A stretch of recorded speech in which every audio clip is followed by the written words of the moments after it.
this is my first season snowboarding, and I really got into it quickly. I think for next year, as this season's coming to a close, I'll be ready to buy my first snowboard. And with that, I'll need to buy the snowboard itself, bindings, and then boots as well. I knew going into this that there's two kind of snowboarding setups.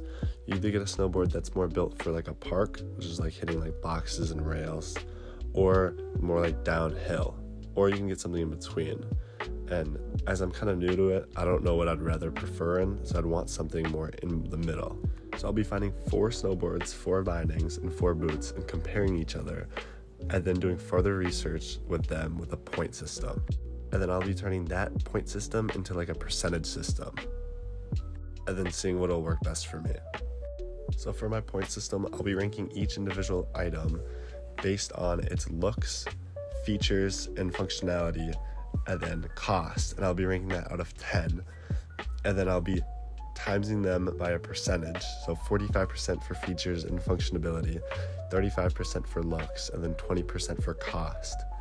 And then adding that up all together to get whatever bindings, boots, and snowboard has the highest percentage. So after beginning my research, these are 4 boots that I came to that are pretty solid. The Nindecker Rift APXs, the Burton Mota Boas, the 32 Bandit Christensens, and then the Nitro Team Pro MKTLS. Now, just to save time, I'll be calling these boots 1, 2, 3, and 4 as listed on the screen.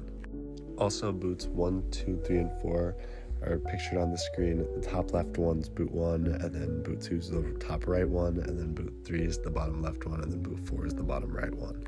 Here the ranking I gave the 4 boots in features and functionality. I gave boot 1 the highest ranking because of its laces. They're super easy to get on from what I researched, and they're not prone to like failing as much.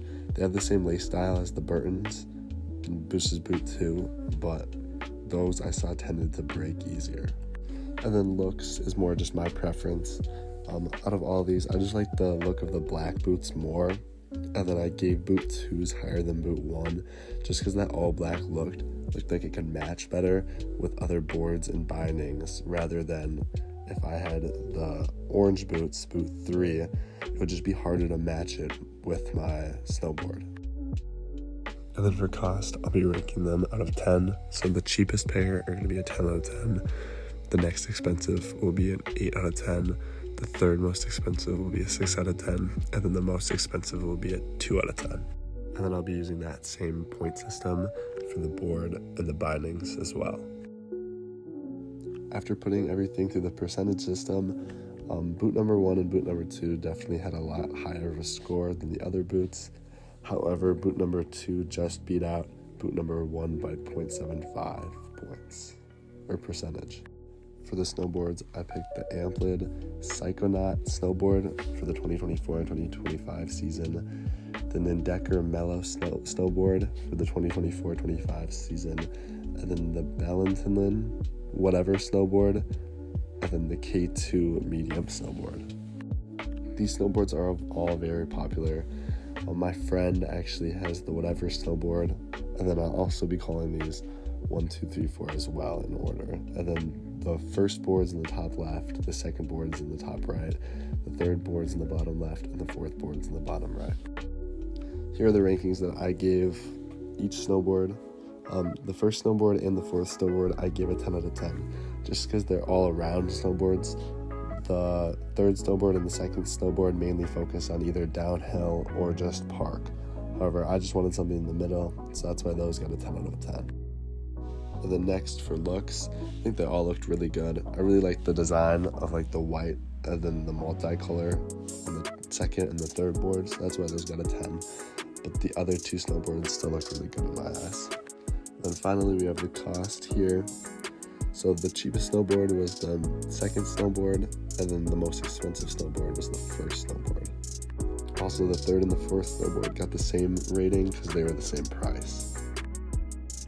After running my points through the percentage system, it led me to the decision of the K2 medium snowboard. Lastly, I have the bindings. I chose the Union Atlases, the Jones Mercuries, the Rome 390s Boss, and then the Flux XF. Next, for features and functionality, they all scored pretty highly except for Bindings 2 and 4. They're just a little more adjustable than Bindings 1 and 3.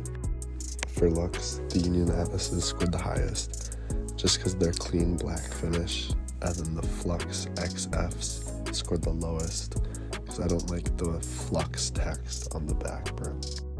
Here's the cost of everything. Bindings 1 and Bindings 4 were equally the same priced at the highest, and Bindings 3 were the cheapest. After running those through my percentage system, Bindings 3 came out to be the decision that I will make. So my final setup will be the Burton Moda Boas at $260, the K2 medium snowboard at $550, and the Rome 390 Boss Bindings at $330, giving me a total price of $1,140. I'm recording. Cut the video. Hi, Miss T. Alright, so just keep a good distance behind me. You should give me a better grade, Miss T. Just cut in the audio. No.